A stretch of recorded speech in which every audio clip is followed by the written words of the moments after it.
Hi, ഞാൻ ഫസ്റ്റിൻ Saleem, speech language pathologist, mission rehab. Voice therapy in professional voice users. ആരൊക്കെയാണ് professional voice users? Teachers, singers, mimicry artist, drama artist, DJ, RJ etcetera.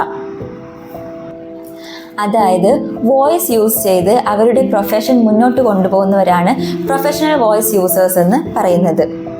അത്തരത്തിൽ ധാരാളം ശബ്ദം ഉപയോഗിക്കുന്നവർ കണ്ടുവരുന്നതാണ് voice disorder അഥവാ ശബ്ദ സംബന്ധമായിട്ടുള്ള പ്രശ്നങ്ങൾ.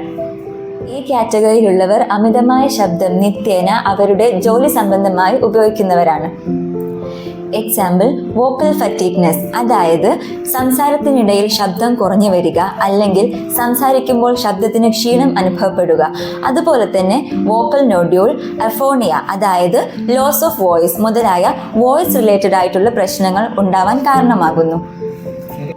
അത്തരത്തിൽ ശബ്ദ സംബന്ധമായിട്ടുള്ള പ്രശ്നങ്ങൾ ശരിയായ രോഗനിർണയത്തിലൂടെ ഒരു സ്പീച്ച് തെറപ്പിസ്റ്റിന്റെ സഹായത്തോടു കൂടെയും ചികിത്സിക്കാൻ സാധിക്കുന്നതാണ്.